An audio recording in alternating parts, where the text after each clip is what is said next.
this heater.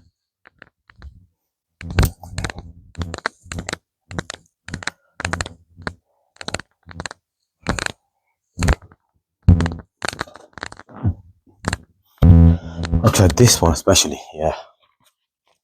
Outside and make sure you write down the name.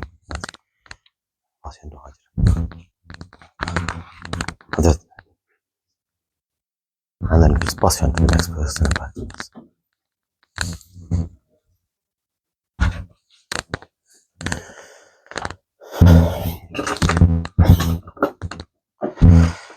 अच्छा जी, अस्सलाम वालेकुम रहमतुल्लाहि व बरकातहू। अल्लाहुम्मा सल्ली अला सय्यिदिना मौलाना मुहम्मद व अला आलिहि वसहबिहि बारिक वसल्लम। रब्बी यस्सिर व ला तुअस्सिर वतम्मिम बिल खैर या फत्ताह या फत्ताह या फत्ताह। अच्छा, inshallah today we are starting the topic Ghusl, another very important topic. And normally I get question about this, that Imam Sabah did this, Imam Ghusl, fine. Actually I got a question yesterday. Guy sent me the picture as well. He was bleeding. He took his plaster off. He said, I'm really sorry, Imam, I'm sending you pictures. No, do send me pictures so I know that what do you mean bleeding? What do you mean a very deep cut or something? So he did send me the picture. He took the plaster off. I could clearly see on the plaster there were 3 dots of blood. And it was a deep cut. The skin was proper off, but there was no blood coming out. So his question is, Ghusl fardh upon me? Because blood was coming out. I said, blood has got nothing to do with Ghusl. For male, definitely. For female, it's menstruation and our baby's birth, postnatal blood. That's different.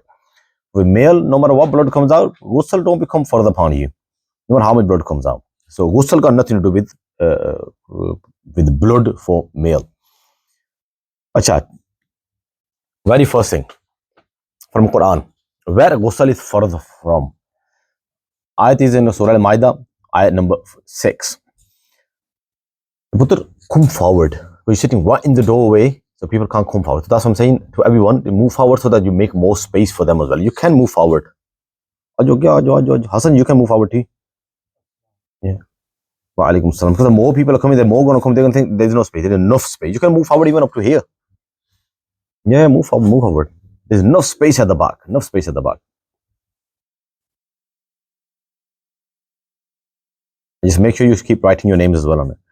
Allah subhanahu wa ta'ala says in the Quran, وَإِن كُنْتُمْ جُنُوبًا فَطَّهَّرُوا. And if you are impure, junub, what mean by junub? Which impurity? Junub, basically when ghusl will become fardh upon you. When you are not in wudu, you're not junub. It's a minor impurity upon you. You can read Quran by heart, but you cannot touch Quran. But junub basically means when ghusl becomes fardh upon you. Then Allah says, فَطَّهَّرُوا. Then go and take bath. The fattaharu, I don't want to go inside the terms of Arabic terms. I don't want to go into it. Fattaharu, the more their letters are added in a word, the more, Allah subhanahu wa ta'ala is using hyperbole. One is exaggeration. Exaggeration is a more lie in it. But hyperbole means Allah subhanahu wa ta'ala is using exaggeration in hyperbole. Now go and clean properly. Fattaharu, take bath. This is where ghusl is fardh upon whenever you become junub. When male becomes junub, I will talk about that. When female becomes junub, and junub when you become junub, when ghusl becomes fardh upon you. One is when you become junub, basically when ghusl becomes fardh upon you. You cannot take ghusl straight away, because that ghusl won't even benefit you at all. When ghusl becomes fardh upon you, will tell you when you can take ghusl and it will benefit you as well. Achha, 5 things become haram. When ghusl becomes fardh upon you, then 5 things become haram for you to do. First, any type of salah, no matter what type of salah is, it becomes haram for you to read. You cannot read no salah. How many things are we learning from here? Our kids, or let's say elders as well, if they don't know how to take ghusl, and I will talk about all the fardh as well, fardh of ghusl. I ask people that what is the fardh of ghusl, and they don't even know that rinsing your nose and your mouth, they don't want to think it is fardh. It is fardh. In wuzu it is sunnah. We talk about all that. In wuzu it is sunnah, but in ghusl it is fardh. So they don't even know about that. So when they basically ghusl is fard, they never took ghusl properly. They come and read namaz. Reading namaz is haram for you. You can't read namaz. When a ghusl, remember, when a ghusl becomes fard upon you, you cannot stand for namaz. Our some scholar says, if you know that you have knowledge of that namaz is gonna be haram upon me, you purposely stood in namaz. So it's not, I'm not saying you definitely become, but some scholars says you will become kafir, go read kalima. Quran is saying this, hadith is saying this, you going opposite Quran. You are going against the sunnah of Rasulullah. So when you go against purposely of something, it can make you kafir. But I'm saying you will definitely go to Mufti Sahib, depending on situation. Like, did you do it purposely for going against Allah subhanahu wa ta'ala? Okay. So first thing is salah. It becomes haram. Second thing is touching Quran. It can be touched with a piece of cloth. We'll talk about that. But touching Quran, Quran is that basically is open Quran. You're touching Quran. Just touching Quran is haram. Where is that coming from? Allah subhanahu wa ta'ala says in Quran, La yamassuhu illa al-mutahharun. La yamassuhu, that you do not touch. And most of the Quran, not most of the, I've seen many Quran, there is written on top of the Quran that La yamassu, do not touch. Who the pronoun is going towards Quran. Do not touch. Mas. La yamas. Don't even touch Quran. Illa al-mutahharun. You use the same word again. Illa al-mutahharun. Until you are in the state of purity. So you cannot touch Quran if you are not in the state of purity. Now, can be touched with a piece of cloth. Very important here. Even though some teachers, they take it wrong as well. They say, no, a piece of cloth, so we can wear gloves and we can touch Quran. You can't. Remember, whenever something becomes part of your body, that is under the same condition what your body is at. So your clothes, basically, your jacket you're wearing, the topi you're wearing, the jacket, the clothes, the dupatta, the scarf you have on, is your clothes. Amama Sharif is clothes. If I'm in a state of impurity, and with Amama Sharif, the shimla, it calls long, the tail going at the back, is shimla, I cannot pick Quran up with that piece of cloth. Why? Because it is part of my body. If I'm not in wudu, that means that shimla is not in wudu. I can't touch. If I'm not in ghusl, the shimla is not in ghusl. Your dupatta, you cannot pick Quran up with your dupatta as well. Why? Because it has become part of your body. You can't do that. Yes, what you can do is, you can take your dupatta off. That is not part of your body now. Now you can pick the Quran up, put it there. Now you can put the dupatta on top of you. Or take the Amama Sharif off. Now it is not part of your body. Use the shimla and together. Or take the topi off, take the Quran up. But once you wear the gloves become part of your body.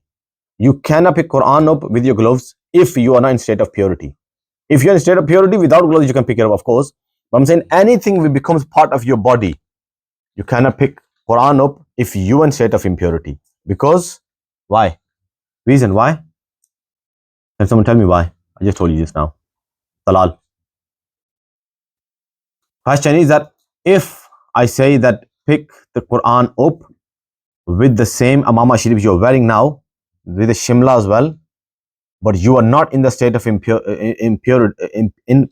You are not stated in purity. Why you cannot pick it up? Reason. It's touched your body. And what is the state of that Amama Sharif? Is impure, because you are impure. Anything part of your body, you can't, you're wearing jacket. You know, jackets are something long. Oh no, because I can't touch Quran. So let me just stretch my jacket all the way here with a piece of Quran. No, the jacket is part of your body. If you are in the state of impurity, that is in the state of impurity. Take the jacket off, now pick it up and put it there. You can do that. So back Quran, you can't do that. You know, some Quran, they have a ghilaf on. If it's a ghilaf, it's not attached with Quran. It's not attached. You know, you can take it off. That is fine. You can pick the Quran up now. But something is got attached with the Quran can't come off. It cannot come off. It has like a hard copy or something. Sometimes people have attached the kapra with the Quran, the piece of cloth with the Quran, and they attach it completely. You can't take it off. That becomes Quran. So you cannot touch that kapra as well without the state of purity. You have to be in the state of purity. That's two things you cannot do if you become in the state of impurity. The reading Quran by heart. Okay, when ghusl becomes fard upon you, you cannot even read Quran. Is that okay? I think मर्द ज़्यादा हो रहे हैं जगह, मैं ना इसको थोड़ा सा इधर कर देता हूँ. I think I need to make space for the ladies. Can you move that side, bit more that side. I'll do this way. Let me make some more space for them.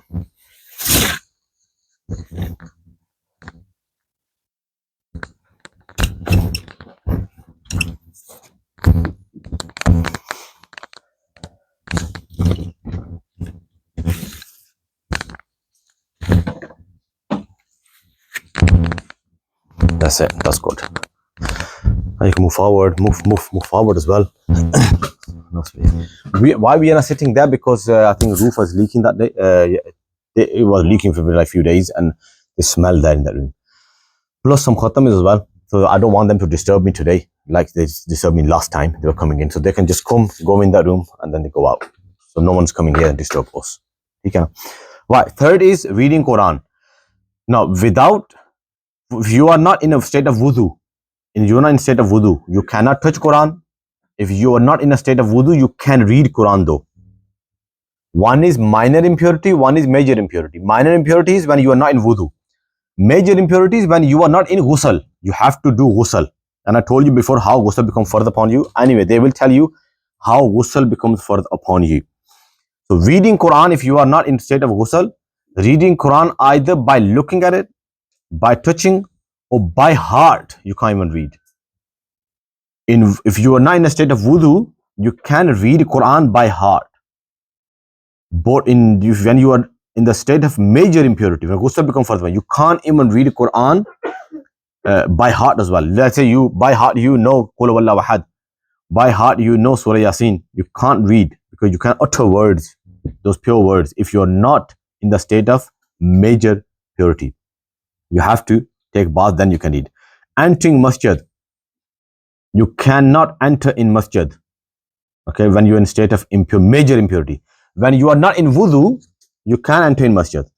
But when you need to take bath, you cannot enter in masjid. Now, further he says, you can enter in finai masjid. What is finai masjid? Can someone tell me what is finai?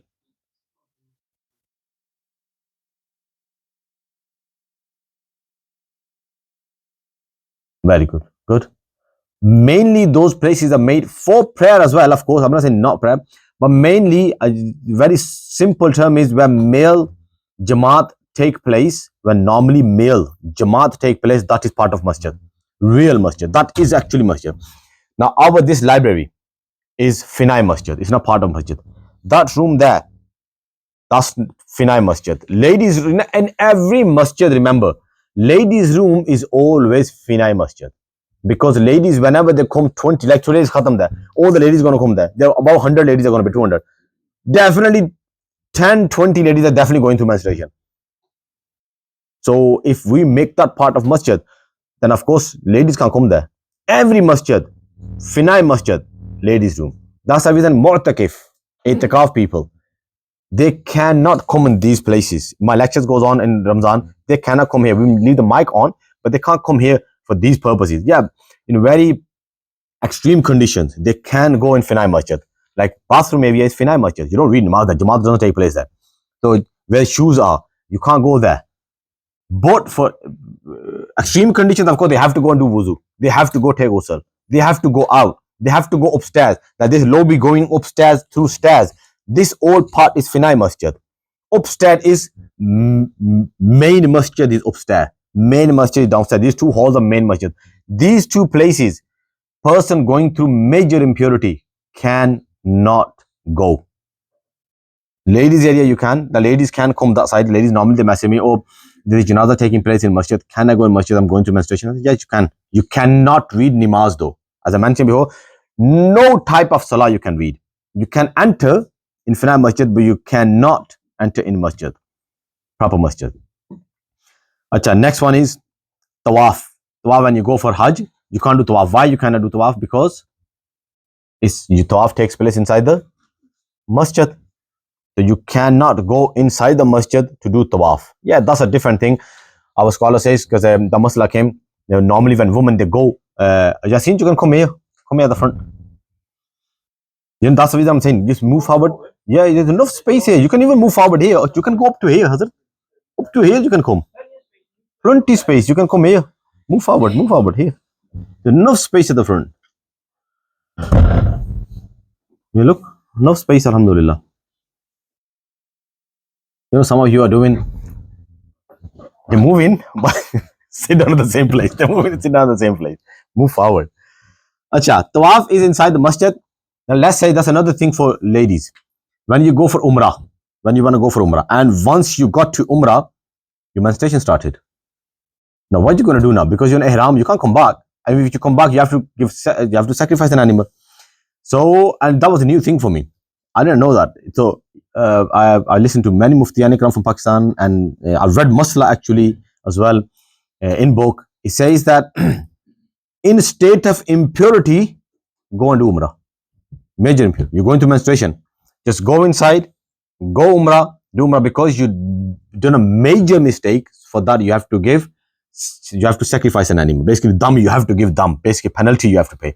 So go and do Umrah, do sa'i, cut your hair, and after that, go give dam, penalty, but they will come on you. But you know you're going for Umrah. Girls know when demonstration going to start. They have all the apps or the dates they know. Around that time I'm going. Then why don't you start taking tablets? You know I'm going there. Why are you going to waste so much time and money? You're going all the way there. Just take tablets. Some scholars say, yeah, of course you can stop bleeding. It's not that you're going through menstruation days. Now you're impure. No. If you're bleeding, then it will make it make you impure. But not just the days. Once you stop bleeding, of course, you can go inside the masjid and you can do Umrah. So these 5 things, when you're going through major impurity, Salah, haram. Touching Quran, haram. Reading Quran, however you're going to read Quran, is haram. Okay. Yes, there's one more thing you can add. Can we do wazaif? So this is very good point. Reading Quran. People say, and again, I told you before, golden rules. Golden. When you know these 5 things in your mind, you know it. You can solve so many problems. Imam Sahib, can I answer azan when I'm saying impurity? Is that salah? No. Touching Quran? No. Reading Quran? No. Entering masjid? No. Tawaf? No. You can answer azan. Is azan Quran? No. Yasin, can you move this side? You're touching that, it's going to fall. So, can you do that? No. Can you do zikr? Yes, of course you can do zikr, because zikr is not namaz. Zikr is not Quran. Now, la ilaha illa anta subhanaka inni kuntu minaz zalimin. People do zikr. Durud, why called durud? No, that's ayat karima. It's ayat karima. Can you read ayat karima? It's ayat of Quran though. Can you read? Yeah, as a zikr you can. What is Quran? Quran is when you are reading Quran, ayat after ayat after ayat, that is Quran. When you're doing one ayat again and again and again and again and again, like 100,000 times we're going to read, old lady, you can read that. Even though you're going through state of impurity, because you're not reading as a Quran, you're reading as a wazifa. As dua of Rabbana gfirli wali walidayya walil mu'minina yawma yaqumul hisab or Rabbi ja'alni muqima as-salati wa min dhurriyyati. These dua are in Quran. Can you read this dua? Yes, of course, because you're reading as a dua. You are not reading as a Quran. So you can read these duas. You can read, you can do zikr, duas from Quran. You can do that. Abu Scholar says, can we do for protection? Can we read like last quls, 4 qul? Yes, you can. But Abu Scholar says, take the qul out. Don't say qul huwallahu ahad Allahu samad. That's Quran. Take the qul out. Say huwallahu ahad Allahu samad. Qul a'udhu bi rabbin nas. A'udhu bi rabbin nas. I ask protection from these people and all that. Qul a'udhu bi rabbil falaq. Just say a'udhu bi rabbil falaq for protection. Can I read Ayat al-Kursi for protection as a wazifa? Yes, Ayat al-Kursi you can read as a protection and as a wazifa.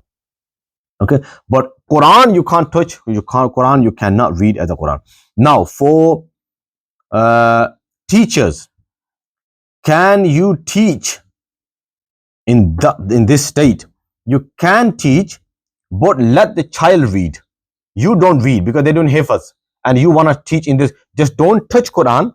Look at the Quran, and then if she's making mistake, you can correct her. Oh no, it's Alhamdulillahi.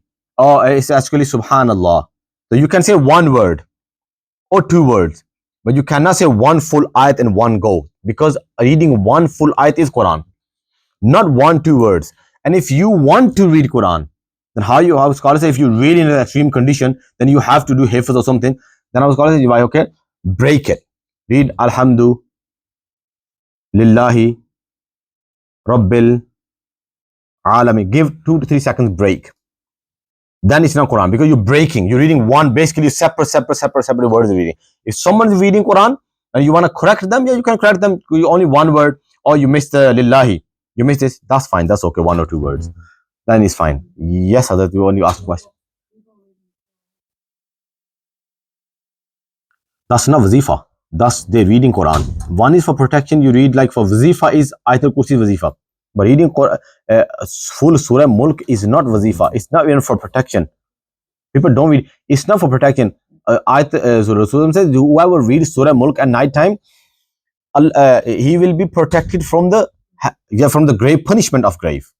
Surah Mulk will come to save him. Surah Yasin is to give you barakah. Ayatul Kursi is actually protection ayat. Rasulullah says, if you read Ayatul Kursi at night time, that will protect you from all the harms. Yasin, second time. Move that side because you're moving. It's just about to fall. So I want you to sit that side, please. So these are the 5 things you cannot do when ghusl becomes fardh upon you. Next, 3 first acts of ghusl. Yes, Husna.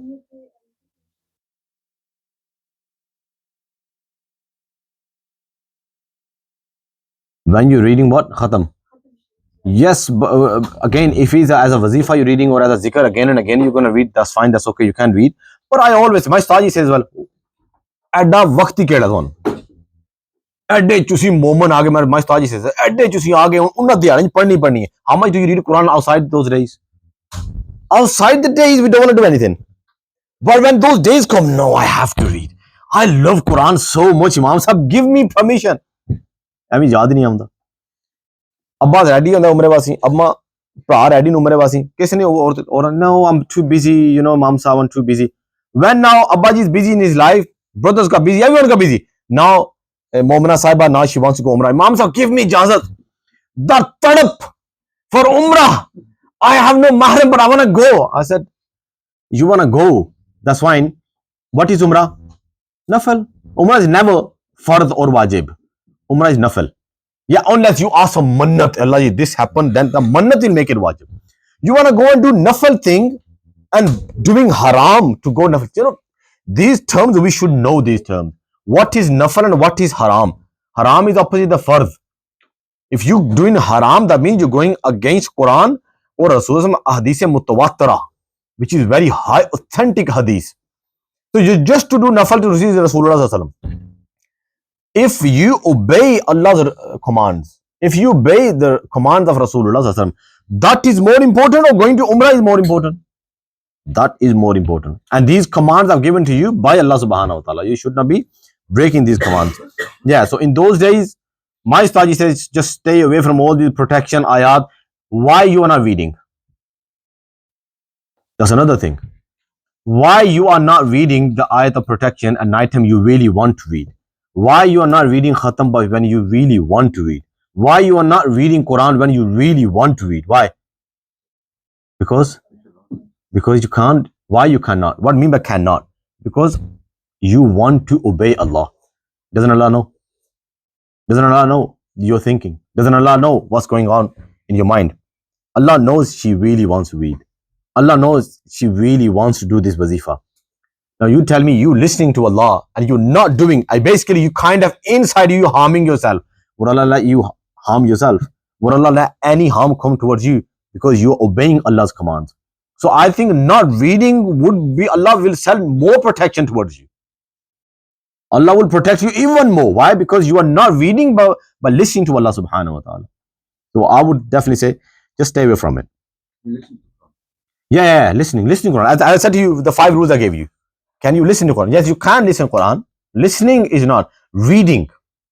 By heart, by looking, touching, you can't do that. When is ghusl? Wuzu, you can read Quran by heart, but you can't touch Quran. Yeah, another thing is, you know, that's what I say. If you really want to do, you're a hafiza and you want to do hifz. So what you can do is hold Quran with piece of cloth, put it in front of you, open, and then just look and read in your heart. Because that's not reading. What is reading? Reading is when you utter words that loud. You say it out loud. Yeah, when you say out loud so that you can hear yourself. When you say that loud, you can hear. But when you are, that's the reason I say when you're reading namaz like this, your lips are not even moving. That's not namaz. My little one used to read that way at home when he was little. When he was little, now he reads loud. And he was standing there in a room in Raku. Ali Abdullah, why are you reading? I'm reading namaz. Okay, that's not namaz. You're thinking namaz. You're not reading namaz. That's not namaz. You started your namaz like this. And to be honest, I've seen many people doing that. My Ustaji says this is ignition of your car, turning the car on. You never turn the car on and you're just doing this. I'm going to the road. You're not going to move from there. Your car is stopped. It's not going to go anywhere. You never started the engine. So this is the engine. Allahu Akbar. If you did, now you read whole namaz, loud voice that you can hear. Your namaz never started because takbir tahrima is what? Is it sunnah or is it wajib? Is it nafal? Fardh. It's fardh. You never did fardh, your namaz never started. So reading in our sharia is proper. Thinking is not. So in namaz, when it comes to Quran, you can think, just Hafiza can put the Quran in front of her, whatever the one page, just keep looking at it in your heart, just keep reading. Don't touch, don't read. Yes. What did I say? If you can hear yourself. But let's say the AC is on, or fan is on, really loud. You know, like, now I can hear myself. No. Ask yourself, if that fan wasn't there, if Hoover wasn't on, and if I read that voice, would I be able to hear? Yes, but just that much. Okay, but if you cannot, lips are moving like, it's not. But still, don't do it. ਉਹ ਮੈਂ ਹਾਲੇ ਐਡਾ ਸਿਆਪਾ ਪਿਆ ਕਿਹੜਾ ਵਾ ਐਡੇ ਮੋਮਨ ਉਸੇ ਟਾਈਮ ਹੀ ਹੋਣਾ ਜਿਹੜਾ ਗੁਸਲ ਫਰਜ਼ ਹੋਣਾ ਹੁਣ ਮੋਮਨ ਉਹ ਮੋਮਨ ਨਹੀਂ ਐਕਚੁਅਲੀ ਜਾਗਦਾ ਉਹ ਐਕਚੁਅਲੀ ਸ਼ੈਤਾਨ ਜਾਗਦਾ why husbands are loving wife so much after giving third divorce? I've seen that many times. Husbands running after me here, mom साहब गलती हो गई बड़ी मैं कहता क्या गलती हो गई but before that you was beating her up, she was pregnant and you were saying I hope this baby dies. मैं जिंदगी आराम हो गई है. As soon as you did third divorce, oh that love, he becomes I don't know Romeo Juliet बन जाते हैं दोए and then running after each other. ते पहला किथे गया सी प्यार हुन पति कौन जाग गया हुन शैतान जाग गया. He wants you to do haram. And what they say is Imam Sahib, no, but we are living together now, everything is fine and happy. I said now no fight is going to take place. Why? Because now you started living haram way. This is why shaitan was bothered. Shaitan was bothered before. Now he's not bothered. Now he's going to let you do whatever you want to do. Because he wants to do haram. So whenever something happens, make sure, in this case, just stay away from these things. You don't need to do anything. Acha ji, 3 first acts of ghusl. In ghusl, these 3 acts, if you don't do in ghusl, your ghusl is not accepted. And especially for youngsters. It's very important for youngsters. For them is very important. Rinse the whole mouth. When you go inside, as I told you before, which water can you use? I told you all these things before. Which water can you use? Musta'mal?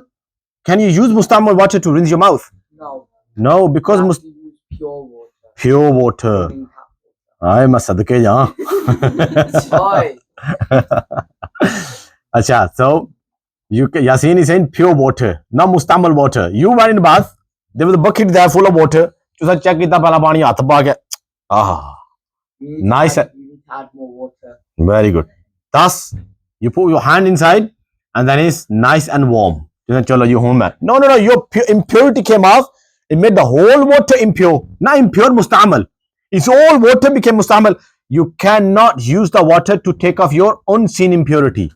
Unseen impurity, you want to do ghusl or wuzu. It's all water is gone. Now you have to pure it. Okay, I told you gave you the old process how to make it pure, but I don't have time for that. I already told you before. So rinse the whole mouth. So take water out, or before going in bath with the tap, 3 times do kulli, and then after that you just go inside and do next thing. Rinse the inside of the nose up to the top of nostrils. You know, people say I mentioned that before, but I'll mention again. Imam Sahab, आपका flu, my nose, water doesn't go in. Water does go in. तो देखिए तुसाने नक नोइया करके मैं देखिया. Flu was so bad, had such a bad flu. When I checked, there was nothing inside. We think वो जो flu होता है ना सारा गंद वो ऐसे तक आया होता है वगन लगे होता है. But no, it's not here. It's all the way back here somewhere. You only have to make water go to just a hard bone. Where the hard bone starts, अब तो touch करो ना. And now the hard bone start होती है. Just above here, here's hard bone. Just about here. Just about here. So either you feel it or you don't feel it. Sniff in water, you're perfectly fine. Yeah, there are loads of boys here. Make sure you keep signing. Make sure, don't forget, I want your attendance. Everyone write down on that book, okay? And the girl side as well, yes.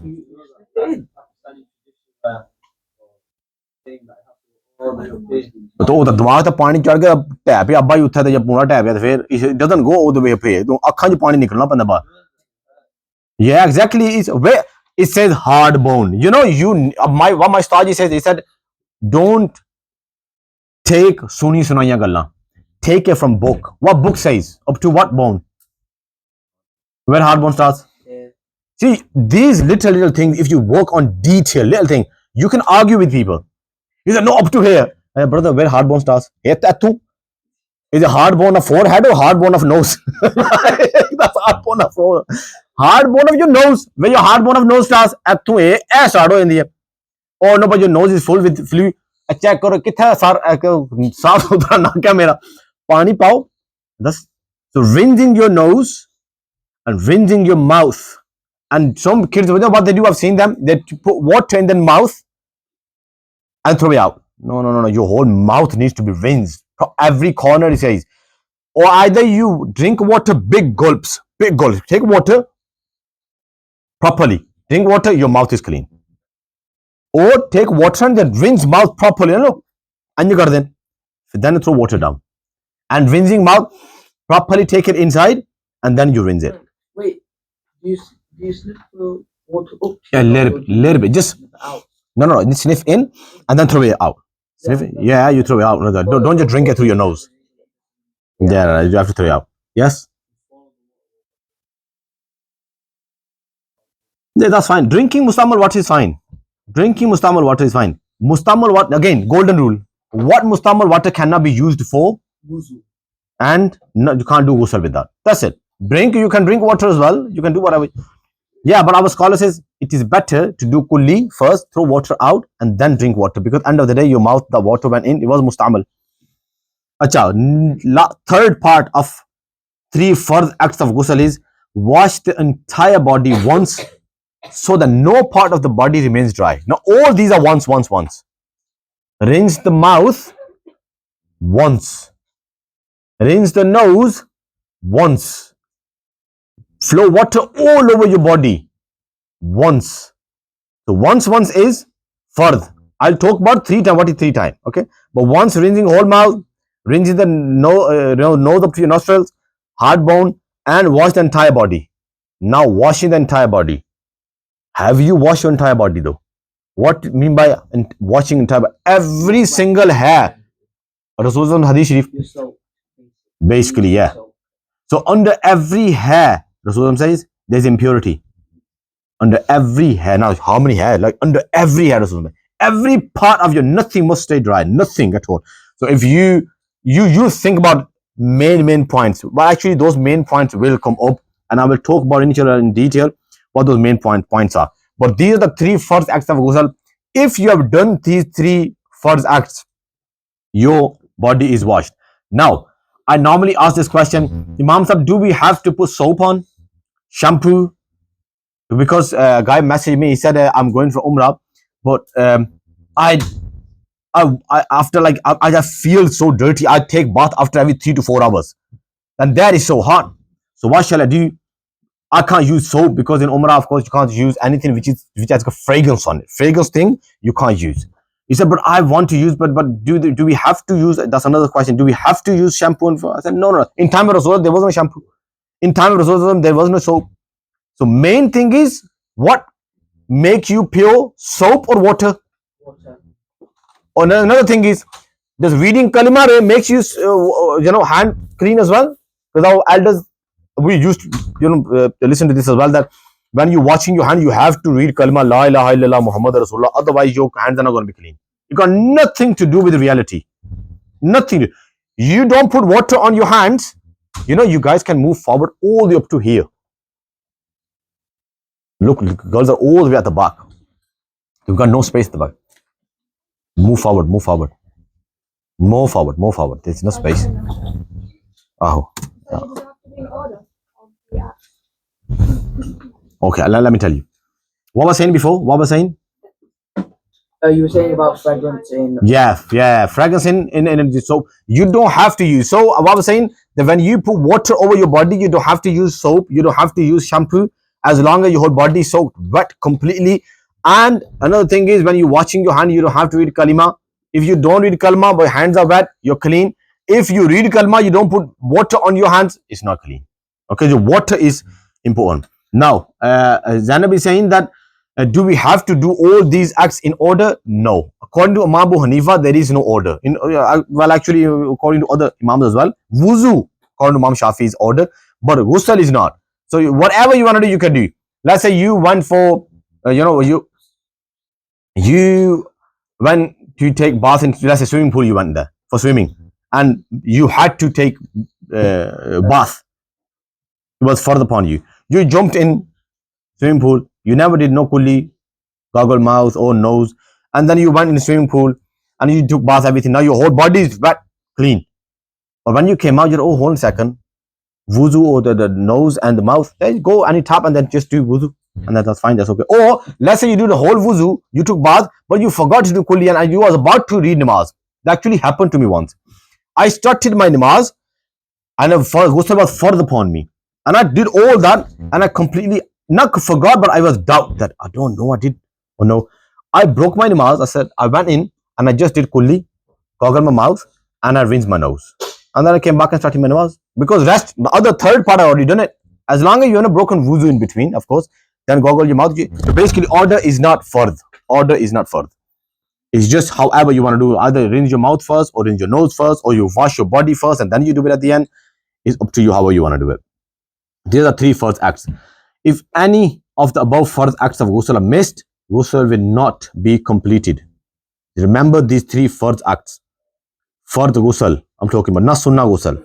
Sunnah ghusl is different. Mustahab ghusl is when you are hot, feeling really hot, it's summer, and you want to just take ghusl. Yaar, I'm just sweaty. Taking bath is mustahab. There is no swab, there is no guna. Sunnah bath, we'll talk about all the sunnah bath when Rasulullah took bath, even though it wasn't needed. Fardh ghusl is when fardh ghusl become fardh. Those three parts we will talk about. We're talking about main ghusl, fardh ghusl. In fardh ghusl, you don't do these three acts, your ghusl will not be completed. Important points for ghusl. So important points when you're doing ghusl. What things we missed normally? We missed out. To wash the inside of the navel. So basically the outer part of the navel. Any ungli puri andar tun sato. Right? Outer part of the navel.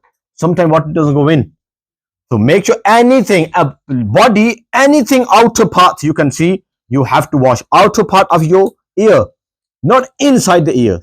Outer part of this ear. You have to wash. Outer part of your navel. You have to wash. Outer part of your lips. Inside of the lips. Some people when they do tayammum or something, they do this.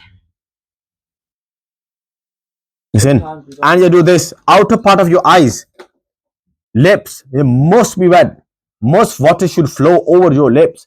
Then a ghusl will be completed. Yes, Yasin. They also do this because when they clean their head with soap, they don't want the soap to go in their mouth. That's the reason they do it. But you have to wet your lips. You have to.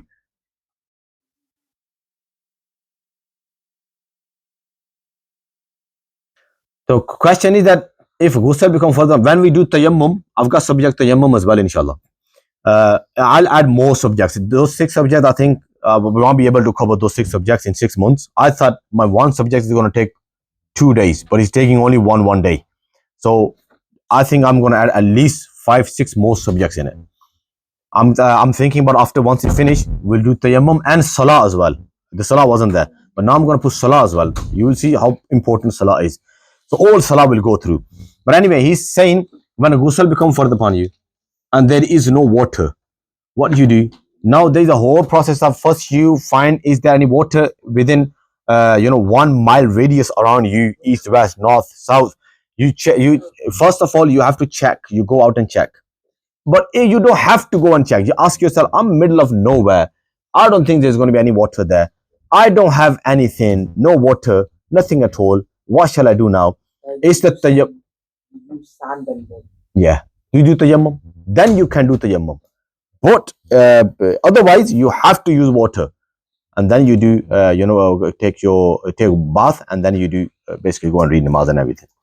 Acha, important points for ghusl: to wash the inside the navel, to wet the roots of the hair, especially for girls and those who have hair. उन्होंने क्या beads, braids, braids. I always get this wrong. Braids. Why? If you have braids, very thick, small, जो पोनियां कीती होंदियां ने. If you think water is reaching hair roots, that's fine, that's okay. But you think no, it's not. You have to open your hair and then you wash your hair, especially people with the thick hair. Make sure if you have braids, open your hair. You have braids, open your hair. Then you can. But if you think water is reaching, that's fine. Every single hair is wet inside the braids as well. Those who are hanging at the down, in the root, everywhere, then you are perfectly fine. So every hair must get wet. To wash the inner part of the nose. Yes?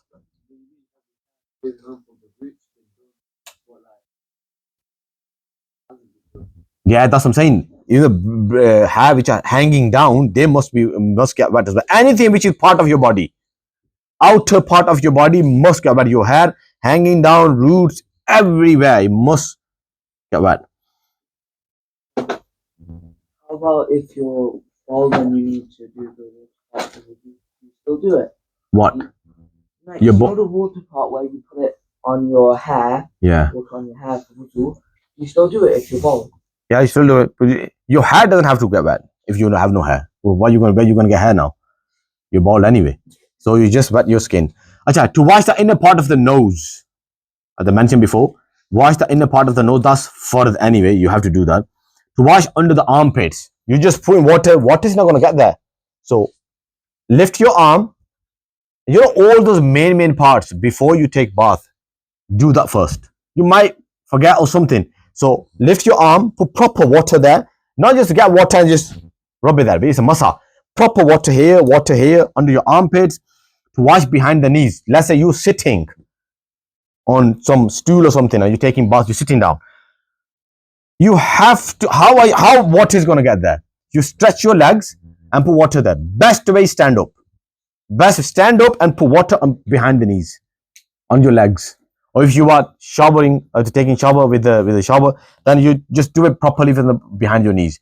These are the main important points where water doesn't reach. So this is where water must reach.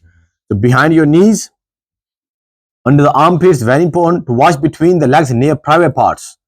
So you are sitting there and that's all. Water is not reaching behind or at the front. Open your legs and put water there. There is no shame in Sharia. You have to learn these things. And people, they just go, especially youngsters, in rush, they take bath, all that private parts around you, it was dry. Who's going to reach the water there? You have to, isn't it? One thing is you are little. When you are small, 3, 4, 5 years old, your mom was making sure water is reaching everywhere. Now you are on that age, 12 years, 13 years, mom is not going to come inside. You have to take bath water properly. Abdullah is sleeping. Are you sleeping, Abdullah? It seems like you are looking at me like this. So, yeah, these are the main points. You have to reach water on the armpits, behind the knees, between your legs, near the private parts. Yeah.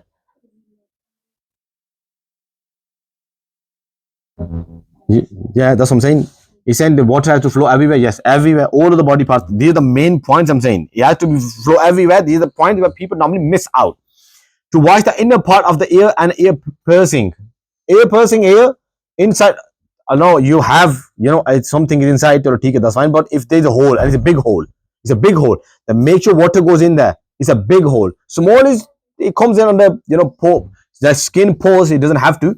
but it's a big hole and nothing is inside, make sure it goes inside as well. Or even though there is something inside, make sure water goes inside as well. Or you got rings, tight ring, make sure water, move your rings before you even go inside, move your rings or something. Water has to reach everywhere. Girls who have plates or plaits are not required to undo them, but it is important to make sure water reaches the root of their hair. Same thing. And if it doesn't, then you must undo them. Is that okay? If there are any substances such as nail varnish, super glue, or jewelry preventing water reaching the skin, it must be removed before performing ghusl. So if you have, let's say, paint stuck on your skin, or atta gunda na banda when you doing the flour, making flour for roti choti, and then it got stuck here, and you're trying your hard to take it off, it's not coming off. Our scholar said that's fine, that's okay.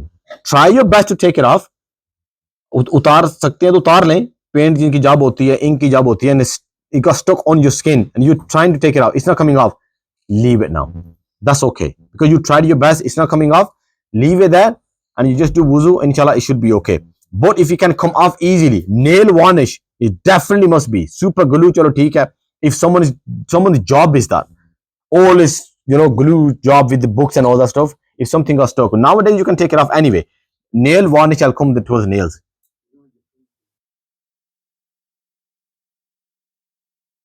Please take it off. All of it off.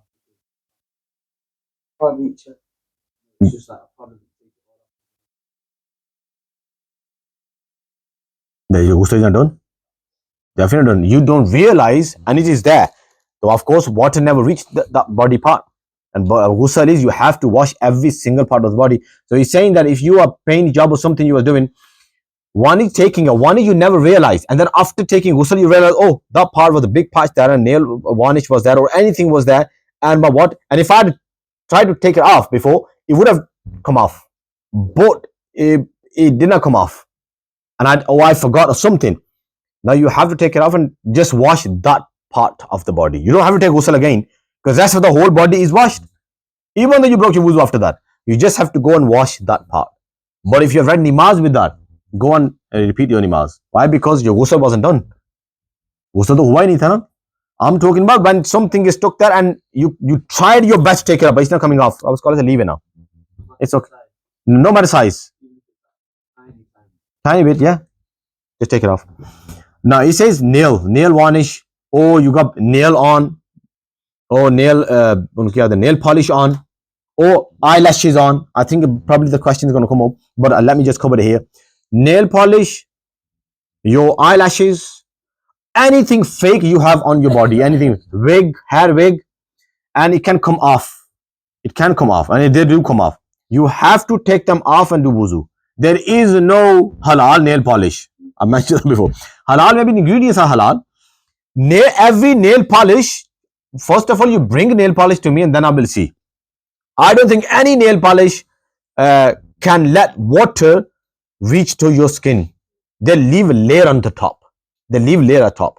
No water will reach to your nail. It has to go to your real nail, must be washed. Then you will be clean. But that nail will protect, the nail polish will stop water reaching to your nail. So you cannot take bath or do wudu without taking the nail polish off. Or eyelashes. When you put the eyelashes, you put glue there, some of them. Or fake eyelashes. If those eyelashes are stopping water reaching to your real eyelashes, you have to take them off and then you do wuzu. Hair wig, I got a question. My uncle got hair wig on, but after 4 or 5 months, he takes it off because it got glued proper. After 4 months, take it off, then put the new glue. I say he has to take it off. He has to take of course, for 4 or 5 months. How many times he took ghusl? Ghusl became fardh upon him or nimaza, because masa of your 1/4 of head is fardh. 1/4 of head, and his wig is all over here. He never done masa for 5 6 months. People don't know these things. They think no, it became part of my body. No, became part of your body is when something attached with your body completely. It cannot come off, like teeth. Doctor put the teeth in, and that's for there for next 10 to 15 years. They said no need to take it off. 10 to 15 years guaranteed. This guy said that becomes part of your body, even though it's a fake. It's not going to let water reach to your real skin underneath. But scholar says that's fine, that's okay. Sharia says if he gets that, that's fine, that's okay. Real wig, they put the wig there and it's there, it cannot come off now. It become part of your body for next 10, 15 years. It's part of your body. These kind of things, fake arm, or these kind of things, anything. Just one thing is where they put the bandage on for like 1 day, 2 days. And then doctor says, if you, now here doctor's verdict. The doctor says, if you touch water on this bandage or the zakham or the wound, it will harm you. Then that's fine. You don't have to touch water there. Then you, because it's because of illness, it's going to increase the illness. And then maybe it's going to lead to the big illness. So you can wet your hand and do muss on top. And doctor says, no, don't even wet the bandage. Put bag on top and do muss on top of the bag. Or just leave it. If doctor says, no, don't even touch anything, leave it. Just like your boot or big boot cap, something had. My wife broke her, I don't know, ankle or something you broke. And then you had the big boot on, or the transformer one I called you to call. She had a big massive one. Then what you're going to do, if it comes off, that's fine. If it doesn't come off, then you just do muss on top of that. That's all you can. Okay? Breathable nail polish. I need to see any nail polish you want to talk about. I want to see first. I'll put here, and if on my nail, I'll try. If water goes down, that's fine. If not, I don't think there is any. You know, the people who want to sell the nail polish, they will never tell you that you can't do wuzu in it. Yeah, if he has some iman in them, then they will. Like I'm going Palestine. People are taking group. No, not me. I'm going as an imam. Now that girls messaged me. They said, Imam Sahib, we want to go on their own. No mahram with them. Can we come? If you have no iman, you will say, yeah, you know what? Increase the numbers, this and that. And I can, so that the person who's taking me, then he will know, yo, this imam is coming with us. Loads of people are coming. So next time I'm definitely going to take him. Where is my iman gone? And any girl, I don't know, at least 5 to 10 girls have messaged me. Imam Sahib, can we come? I have no mahram. I said, no, you can't come. Then that day I realized that how big blessing is having mahram. कि उन्होंने तो क्या करना, मस्तियां करनियां, कलियां होनियां, रोला मस्तियां चीख चाड़ा या कोई रोला कोई कुड़ियां रोला पांदियां. Decent girl wouldn't, to be honest, travel, these kind of traveling. One is going uni, college, you can. Or important something, you can. But these kind of traveling, a girl without mahram, she wouldn't go. So I told them, I said, no, you can't. When you are iman, something inside you, and you have fear of Allah subhanahu wa ta'ala, you will say, no. You don't see dunya first, you see akhirah first. So, nail polish, those who have iman, they will tell you straight, sister, no, please, don't use this after having this nail polish. Those who want to sell that product, want to make money, they will say, halal nail polish. You always tell them, what mean by halal? Always tell them, what mean by halal? Why are you hiding things? People out there, they already looking for these kind of excuses. Girls have no knowledge, boys have no knowledge, normal people, they have knowledge. They just say, halal nail polish, bhai, theek hai. Asan, we're not going to go to Imam Sahib. Imam Sahib is going to say, no, you can't use it. So I'm just going to put the halal nail polish, I'm going to do wuzu done. You have to go to a scholar to ask. You can't just ask something to a normal person about Islamic or Dini thing. So nail polish, bring it to me, I will see first. Is that breathable basically is water, can reach. It can absorb the water, and the water can get to skin, can get to your nail. I don't think there's any nail polish out there. So with nail polish, you cannot do no wudu. You have to take it off to take ghusl. You have to take it off to do wudu, and you have to take it off if the person passed away. तो आड़ी nail polish लगी है. College उसी गई मार. Allah ने जिंदगी दे सारे नु. And you got nail polish on. So those girls who are giving bath, they have to take your nail polish off before they give you bath. Because as soon ruh leaves, as soon the soul leaves the body, your body becomes najas. That's the reason you give bath. As soon soul leaves, you have to give bath to the body. Because whole body has become najas. Najas basically, I've read before, I told you before. Najas is completely impure. Major impurity, not minor, major impurity. That's the reason you have to give bath to the body. Yes, Yasin. 2 questions. One, would Mendy work? Can you Very good. Can you use Mendy as like a nail? He always come up with very good questions. Yes, Mendy. Mendy is basically when you put Mendy on, there's a layer at the top. There's a layer, they leave it there. Wash off in the diet. When you do wudu, wudu won't be done. Why? Because there's a layer at the top. First you go wash your hand properly. Now the layer is gone, the color is there. Color would not stop water reaching to your skin. So color is fine, but layer at the top is not fine. Nail polish is the layer, not the color. Okay. Second question. I had to. Second one. Can a boy around 11 go with like his mom or sister to like somewhere else, like traveling, like Amazing. for a reason? Very good.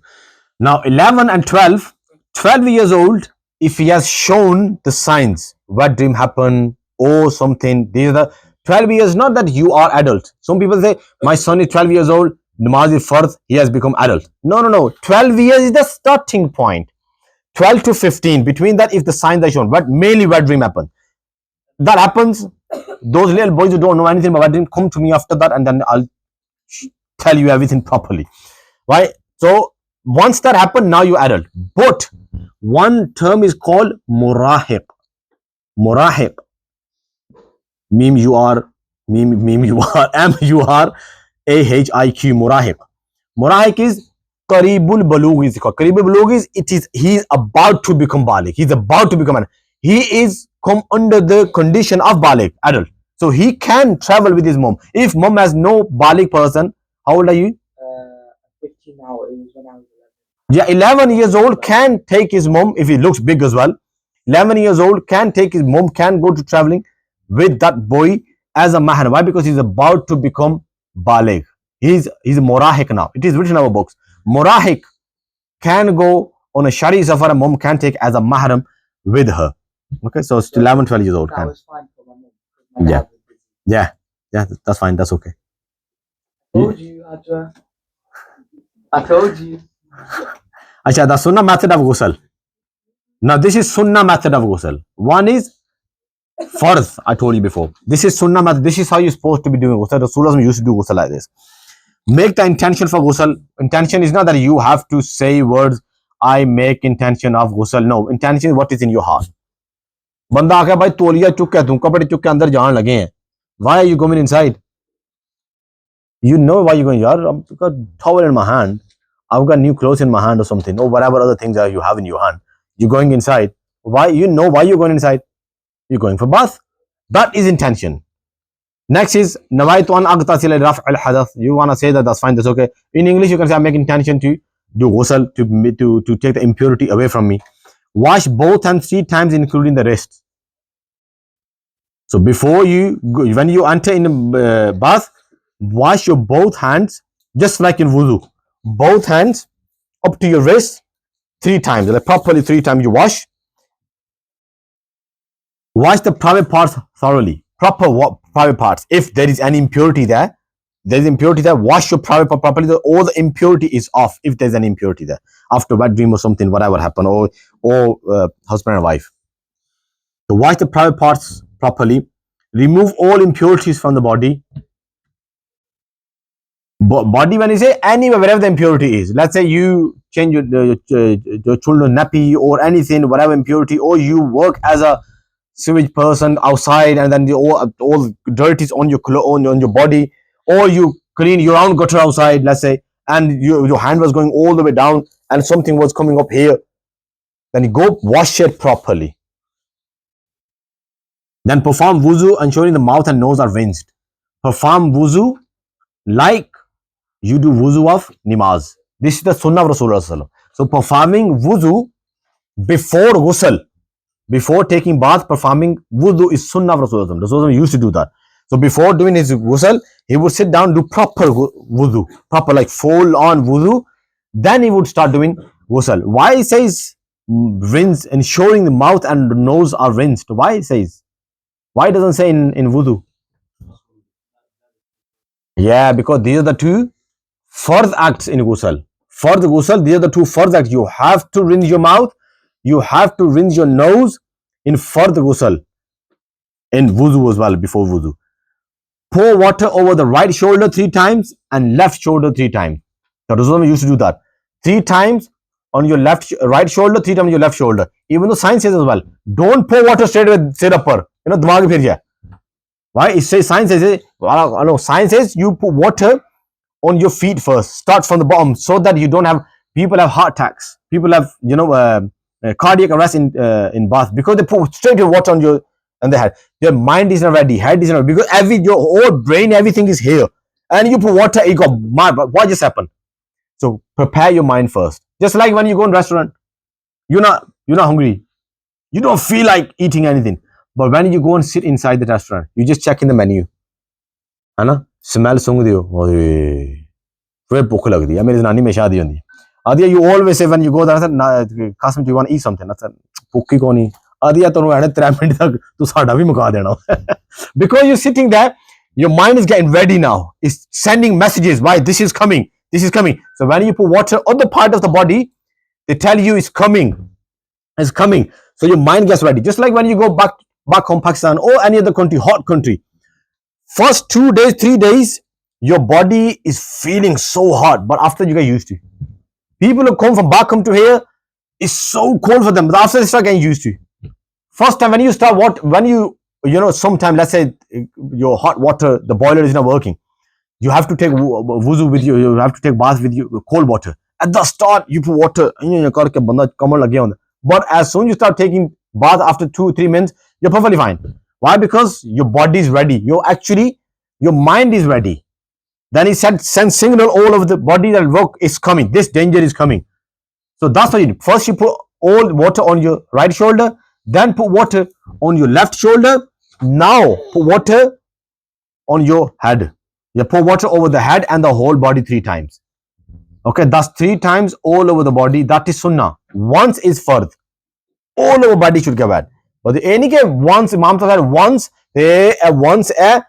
no I said once all over your body under your armpits between your legs under your knees another thing if you are let's say overweight people they have 3 stomach 1 2 3 layer ਹੁੰਦੀਆਂ so make sure you lift every layer I'm not joking seriously you lift one layer for water second layer water third layer water you have to put water असली वाली गाल नहीं दे and I'm serious for that what you have to do you have to stand up again because when you stand up you're stretched body stretched that's the best way because some people they say you cannot take bath while standing up in these conditions you can because standing up and taking bath is not haram it's not haram maybe you can say it's makruh karahat disliked but you should sit down because water gonna splash everywhere these are the few reasons but not taking bath properly is haram why because if water is not going to reach all over the body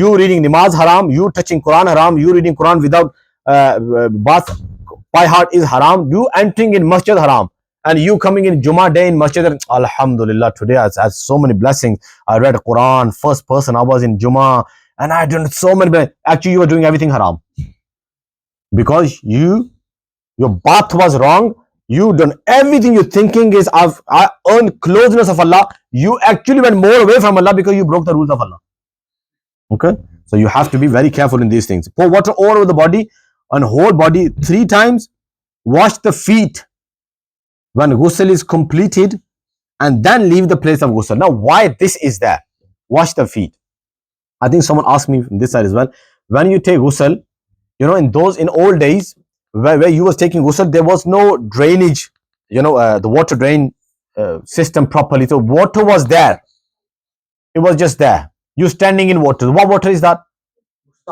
mustamal water because you used all the water it's all mustamal water so I was calling it once you go away from the mustamal water now go wash your feet again but there you don't have to wash your feet again why because here you taking bathtub drainage system is perfectly fine you taking bath all the mustamal water is going all mustamal is coming and going so basically your feet are never mustamal water was never used so your feet are clean if you want to you can pour water at the end on your feet as well for like a shower wouldn't it make sense because the water that's clean is coming on you but the mustamal water either shower he's saying the shower water is not better the shower water is better but shower water is coming as well and going but the balti water is coming out and going as well so they're both same so you can also the shower like the clean water and then turns the mustamal after it touches you it's still going down the pot that's still going no yeah, that's another very good question When water becomes mustamal, when it departs from your body, when it leaves your body. So I asked my Staji the same question why he asked. I said, Staji, I put water on my body. It went down. It's still on my body. It's going down and it's touching everywhere and it's going to my feet.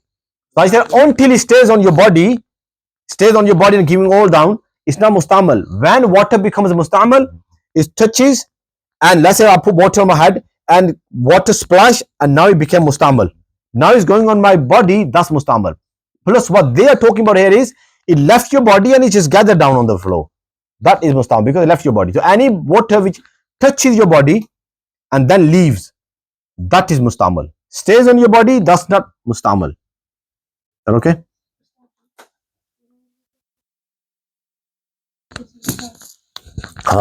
I got this question yesterday. I'm going to add that in my Juma speeches as well. I get this question a lot, and people that do it. I'll tell you some other thing as well. I won't mention that masjid the name, the person who gave birth to dead bodies.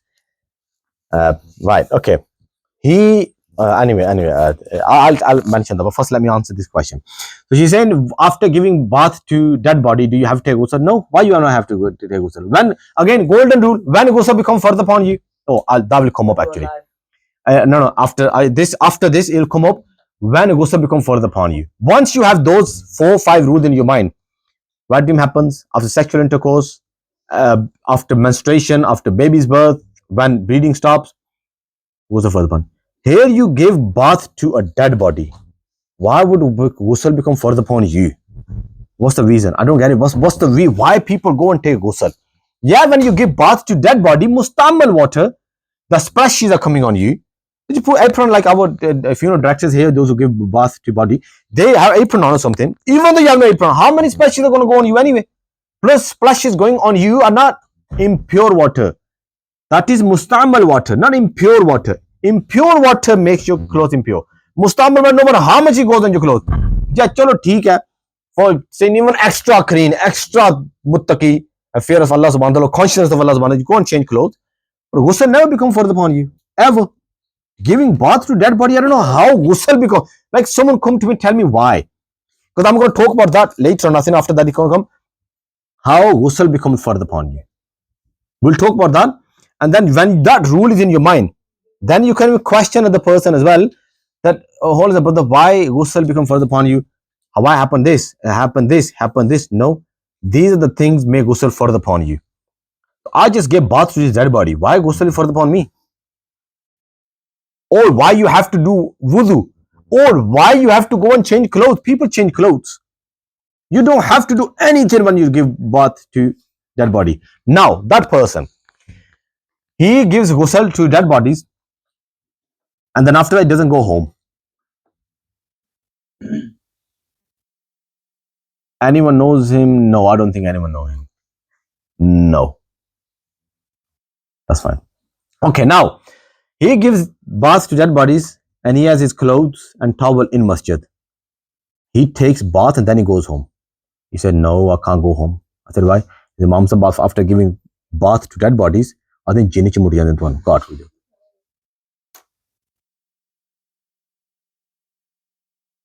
So I'm like, why would you like? What? Why jinn are gonna? He said, but I want to protect my children. I want to protect my children at home. So I give bath to dead body here in masjid, and I've got clothes here. I take ghusl properly. I take all the impurities. I take all the jinns away, and then I go home. I don't want to take these jinns at home. Like giving bath to dead body, why jinns are going to? First of all, it's not even impurity. It's musta'amal water, maybe some splashing. इतने दिन नहाने लगे एडा pressure लाया कि सारा पानी छिटम पा बैग अपन पानी पान लगे अपने maybe some splash is going to go. I've given baths to dead bodies. कितना सारा पानी जाता है. First of all, they don't have the long pressure, too much pressure as well, because you respect dead body. You should go and give ghusl to dead body. They do so softly. Dead body very respectful, nicely, because that dead body can get you on the day of judgment. Like he gave me so much pain. So they pour water. Water shouldn't be too cold. Water shouldn't be too hot. Warm water, and the water, the pressure of from the pipe as well is so nice and low. They just pour water. No splash goes. even though it's gonna go maybe 1 or 2 or something. And plus, they have a draining system on that stretcher where he's lying down. Water don't go out. It goes here through pipe. It goes out. Water never goes on you. Plus, it's mustamal if it goes. It's not impure. Jinn kithu aa gaye? Aje jinn aa gaye mere par main ja ke laane. No, you don't have no. There are no jinn, no shin, no anything. You don't even have to take bath. Nothing at all. I give bath and go and read namaz. I don't even do wuzu after that. I don't know. People can come and argue with me. Why? Tell me, why do you have to do wudu? What breaks your wuzu? When some impurity leaves from your body. So I was giving ghusl. What impurity leaves from my body? Nothing at all. No, you don't have to do anything. You do not speak or read whilst making ghusl. So I told you of wuzu time as well. When you go inside the ghusl area, outside, when you're outside, whatever you want to read, du'as, Allah mani a'udhu min al-khubuthi wal khaba'ith. Allah protect me from all the bad jinns and evil female jinns. All the Bismillah Rahman Rahim before the wuzu or ghusl. Read that before going or entering inside. Allah subhanahu wa ta'ala will give you swab of that. But when you're inside, Bismillah Rahman Rahim, La ilaha illallah Muhammad Rasulullah. Oh, nanga banda khalote hai. He says that angels, when you take your clothes off, angels turn their face around. They don't look at you because they have, of course, shame. They don't look at you.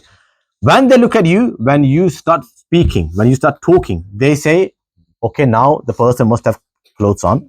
I know in extreme conditions you do it. I do it. In extreme, oh, chabiyan kisan, oh, thapayan nahi.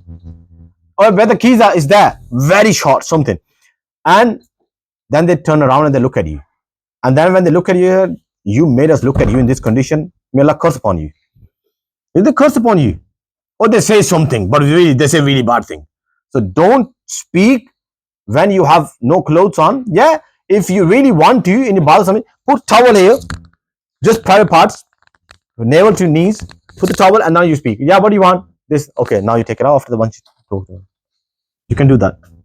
Okay, but do not talk, speak, read anything when you are in there. Yes, our scholar says, if you're gone in and you haven't read anything, if you haven't read anything and you've gone in, if you haven't read anything and you've gone inside, you haven't read anything, and you want to read it in your heart.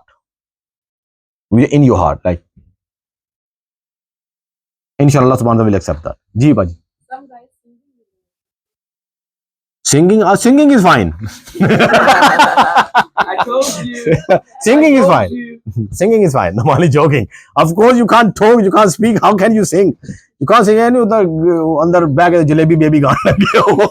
You can't do that. So you can't do that. No, that's wrong. Of course, talking, I said, speaking, reading, everything is bad. You can't do that inside quietly, and don't take too long as well. Wasting water. I don't think it's going to come up. I'll talk about this as well. I'll finish with this, and I think this subject we're going to go to next week as well. What makes, that's very important after that.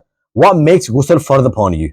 And then with that, we're going to continue with others as well. But I'm going to give you 15 minutes for question answer as well. Another thing I don't know what I was going to say. That's slipped out from my mind. But anyway, let's talk about this one. That don't take bath where someone can see you. Gyms and swimming pools. The girl says, no, we can't go to gyms and swimming pools. Can we? Yes, you can go gyms and where the girls are. But what about the cameras? Who's operating cameras? I have operated cameras. I was security guard. I had 160 cameras under me. At night time, I was security guard. All those cameras, no one knew was there. I know all those where I used to live. Hanforth Green, I used to live. Hill Green. All boys, Muslim boys of the area, I know that wrongdoings, everything. When mom and dad had gone to sleep, and though they were our neighbors. Our neighbors, they're both boys, they both were twins.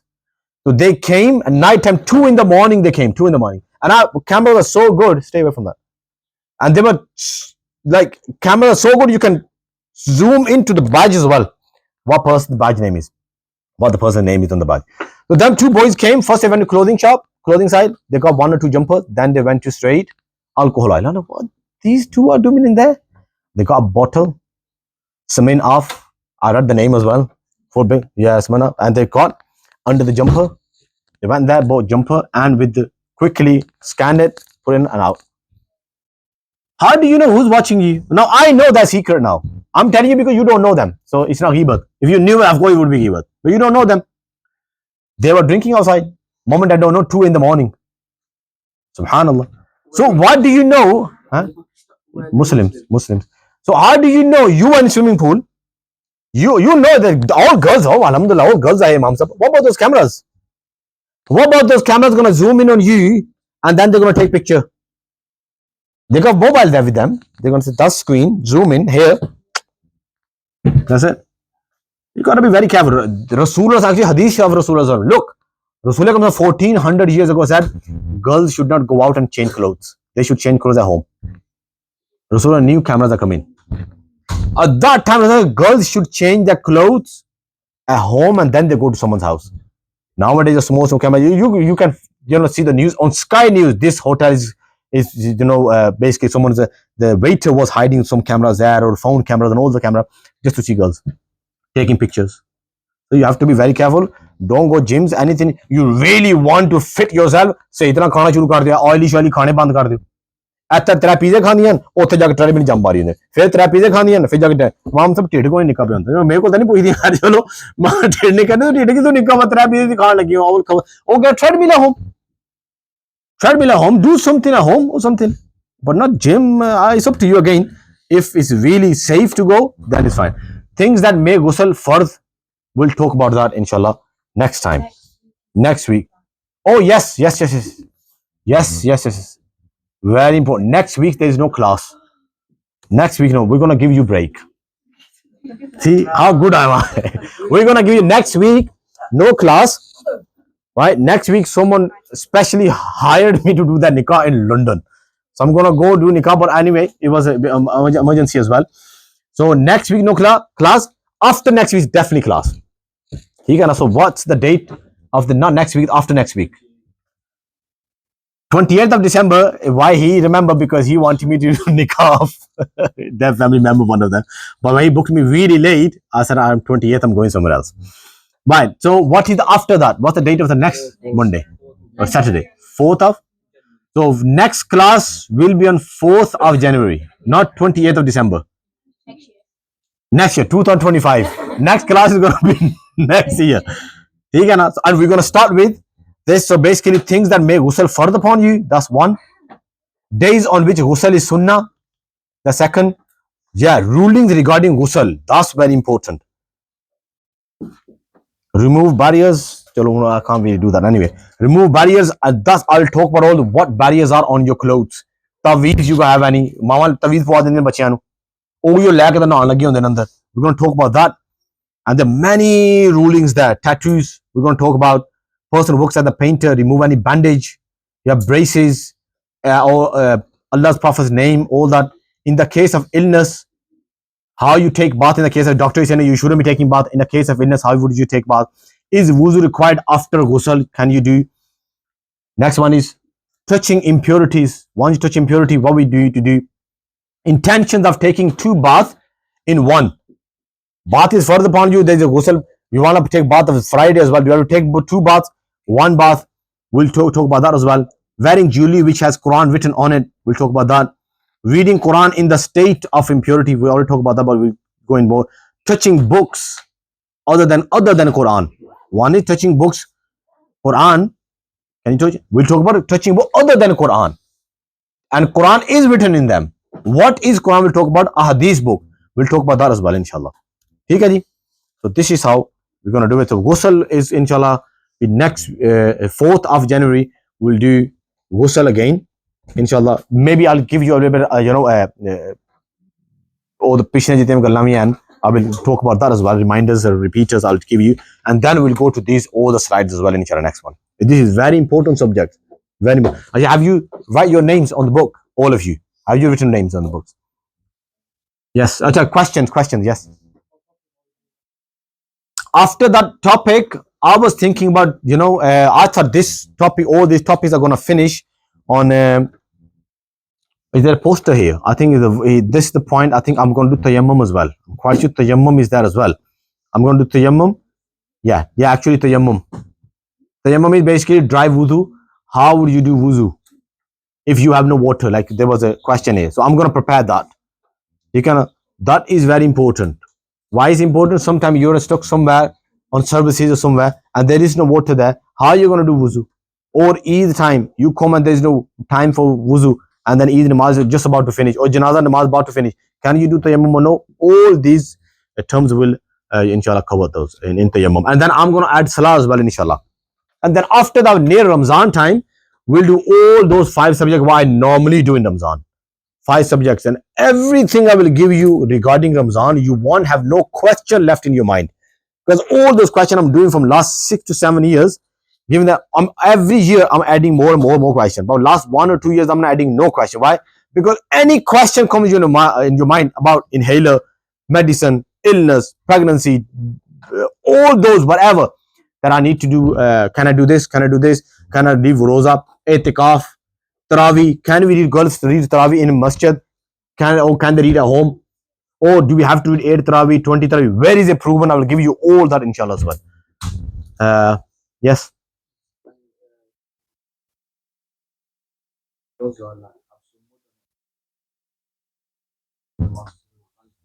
Right, he said, now you're going to answer the same question. Mud, what is mud? Is impurity. Mud is what? Clay, dirt, and water. Clay is the impurity. So of course you can. No matter how much mud is, pura chikana pade wo. All mud all over your body or all over your clothes. You don't have that's impurities. Blood is impurity. Urine drops impurity. Alcohol impurity. Number 2, stool basically we call it. Pahana we call it. That's impurity. These things are impurities. Mud is not impurity. It's clay. It's not impurity. All over your body is mud there. That's fine. That's okay. You can do. Don't you stand outside when you do janaza? Where we stand on mud to read namaz, isn't it? The mud, we're standing on mud and reading namaz. Of course, it's fine.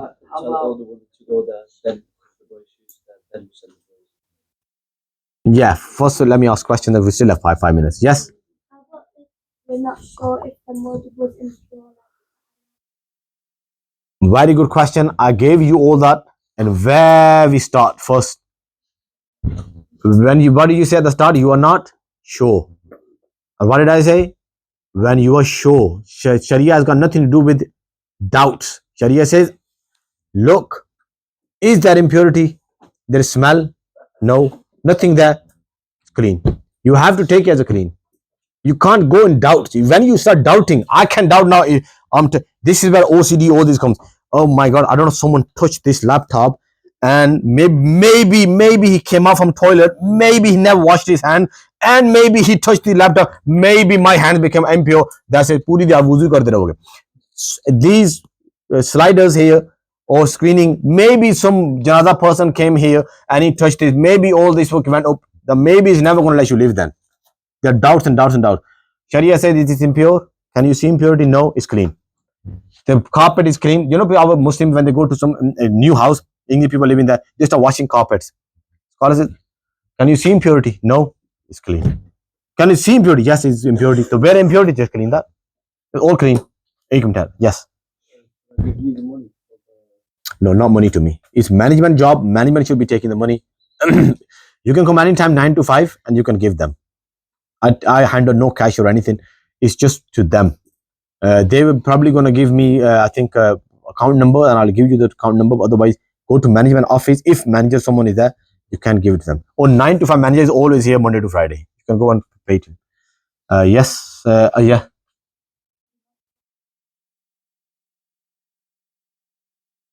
Going in the swimming pool.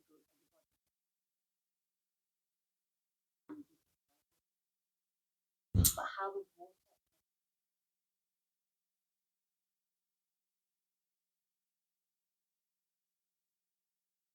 I talk about this whole that day. So she said, if you go in the swimming pool, how do you know swimming pool water is clean? I talk about all swimming pool subject that day. The swimming pool is, if it's small tub, as soon you go inside, it become impure. All water will become impure. But 10 by 10 hands, massive swimming pool. When you the khassa, the speciality of the water, the big water, is that when you put hand inside, it doesn't become impure, it makes you pure. Like sea water, like river. When you go inside the river, pura samandar ji ganda ho gaya aur koi andar na bada. No, big water, 10 by 10 hands. It's that big, from there to there, there to there, up to Hamza. It's that, just that much. As soon as you go inside, the water will make you pure. Yes. Unless you are in the corner, you can clearly see impurity there. But there is impurity there. That doesn't mean the whole water become impure. No, it said that corner will become impure. Just go to the other side and do wuzu from there or take bath there. How many people are in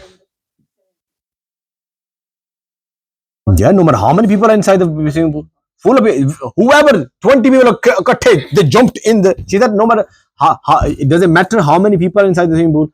All 100 people jumped in the water, all become pure. Why? Because it depends on the water, not on the pure, on the quantity of people. It's the quantity of water, how big the water. Big body of water has speciality. 100 people jump in, water will make you pure. Yes, small water, even you put finger in, the whole water will become impure, depending on how big the water is, not the people quantity. Yes. जी ਤੇ ਵੀ ਜਾਂਦੇ ਨੇ ਤੇ ਗੋਰਿਆਂ ਦੇ ਹੁੰਦੇ ਨੇ किथे जाते हो?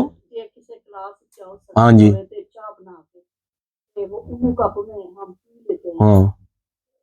पी सकते हैं अच्छा आखन लगे ना कि अगर ਅਸੀਂ ਕਿਤੇ ਮਿਸਾਲ ਦੇ ਤੌਰ ਤੇ ਪੀਜ਼ਾ ਹਟ ਟੁਰ ਗਏ ਕਿਸੇ ਇੰਗਲਿਸ਼ ਕੰਪਨੀ ਚ ਨਾ ਹੈ ਤੁਸੀਂ ਖਾਣਾ ਖਾਣ ਟੁਰ ਗਏ ਜਿੱਥੇ ਹਲਾਲ ਚੀਜ਼ਾਂ ਮਿਲ ਜਾਣ ਹਰਾਮ ਹੀ ਮਿਲਦੀਆਂ so the same glass they are serving alcohol in it, the same glass they were serving coke in it, और ਜਾਂ ਚਾਹ ਪੀਣ ਲੱਗੇ ਤੁਸੀਂ ਕੰਪਨੀ ਚ ਗਏ ਹੋ ਤੇ ਕਿਸੇ you work for a company where English people are there ਸਾਰੇ ਉਹਦੇ ਵਿੱਚ ਉਹ ਚਾਹ ਵੀ ਪੀਤੀ ਉਹਨਾਂ ਨੇ ਉਹਨੂੰ ਤੁਸੀਂ ਪੀਣ ਲੱਗੇ ਹੋ just go and wash.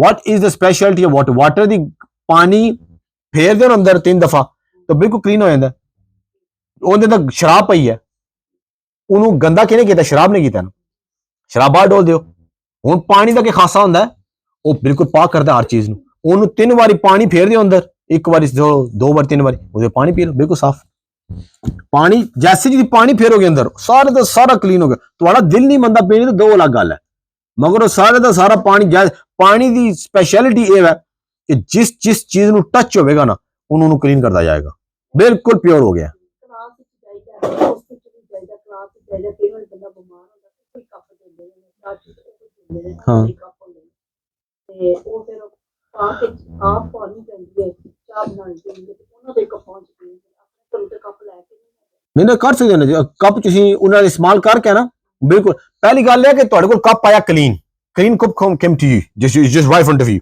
ask yourself is there any impurity there ਕੋਈ impurity ਹੈ ਅੰਦਰ ਨਹੀਂ ਉਹ ਸੋਚਣਾ ਹੋ ਸਕਦਾ ਕਿ ਨਾਲੇ ਕੱਪਾਂ ਕੋਲ ਕਿਸੇ ਸ਼ਰਾਬ ਪੀਂਦੇ ਚਾਹ ਪੀਤੀ ਹੋਣੀ ਉਹਨਾਂ ਨੇ ਤੇ ਚਾਹ ਤਾਂ ਵੈਸੇ ਹੀ ਕਲੀਨ ਹੈ ਬਸ ਉਹਦੇ ਹੋਣ ਟੱਚ ਹੋਣ ਤਾਂ ਹੋਣ ਟੱਚ ਹੋਣਾ ਥੋੜੀ ਉਹ ਪਾਪੂ ਕੋਈ ਨਜਸ ਹੈ ਉਹ ਖੁਦ ਤਾਂ ਨਜਸ ਹੈ ਨਹੀਂ ਭਾਵੇਂ ਗੋਰੇ ਚਾਹ ਪੀਤੀ ਹੈ ਨਾ ਤਾਂ ਉਹ ਗੋਰਿਆਂ ਦਾ ਕੰਮ ਹੀ ਹੁੰਦਾ ਵਾ ਉਹ ਲਾਜ਼ਮੀ ਧੋ ਕੇ ਰੱਖ ਦੇਣ ਚੀਜ਼ ਵਾਪਸ ਉਹ ਧੋ ਕੇ ਉਹਨਾਂ ਨੇ ਵਾਪਸ ਇੰਗਲਿਸ਼ ਬੰਦੇ ਨੇ ਵਾਪਸ ਰੱਖ ਦੇਣੀ ਹੈ ਉਹਨੇ ਪਾ ਕੇ ਧੋ ਕੇ ਵਾਪਸ ਰੱਖ ਦਿੱਤੀ ਹੈ ਨਾ ਹੁਣ ਤੁਸੀਂ ਜਾ ਕੇ ਤੁਸੀਂ ਖੁਦ ਪੀ ਸਕਦੇ ਹੋ ਉਹਦੇ ਤਾਂ ਗੰਦ ਹੈ ਨਹੀਂ ਜਾਂ ਦਿਲ ਨਹੀਂ ਮੰਨਦਾ ਇੱਕ ਵਾਰੀ ਪਾਣੀ ਫੇਰ ਲਓ ਬਸ ਇਹ ਹੈ ਨਾ ਕਈ ਵਾਰੀ ਕਲਾਸ ਚ ਜਾਈਦਾ ਹੈ ਜਾਂ ਉਂਝ ਚਾਹੀਦਾ ਤੇ ਲਾਇਬ੍ਰੇਰੀ ਚਾਹੀਦਾ ਤੇ ਕੁਝ ਆਪੇ ਅੰਦਰ ਚਾਹ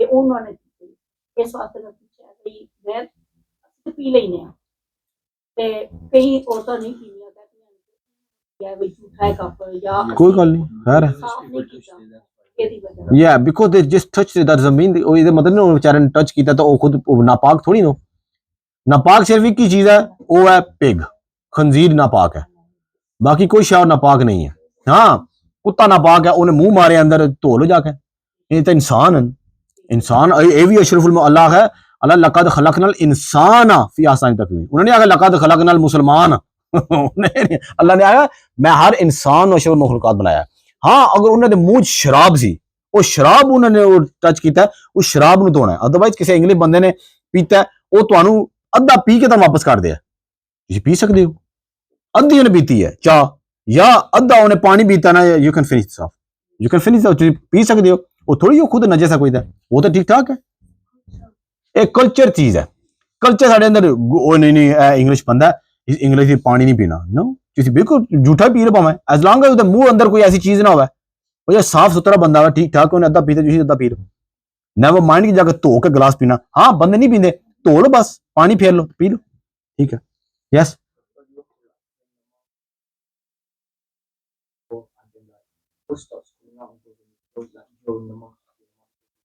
He said if there's a pimple or something the pus coming off or so anything wound on your hand on your body and you just pressed it and then impurity came out, does that break your wudu? Again same rule I told you before, how much it came out. If it's flowing breaks your wudu, It doesn't flow. It won't break your wuzu. It just came up, just a little bit up. It never. It had no strength to flow. It stayed up. Never break your wuzu. But if it started flowing, it will break your wuzu. ठीक है ना? ठीक है जी. That okay? All done? ठीक है जी. अल्लाह सुब्हान तआला सबकी खैर फरमाए जी. अल्लाह सुब्हान तआला हमें ऐसे इल्म हासिल करने की तौफीक अता फरमाए. This is why I want everyone come in these classes. You will learn so much. At least take something with you. You know what we are learning in our classes, in our Dars Nizami class, 10 years. People say, but mom, the same is 10 year Dars Nizami did. Now we're doing Ifta course, Mufti course. We're in second year, second year. What are we reading? Deen change on lagi. Bath ruling same, wuzu same. It's not like wuzu before Sharia was you have to do wuzu with water. Now you're going to do wuzu with blood.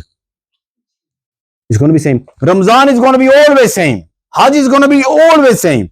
Zakat is going to be always same. Everything same.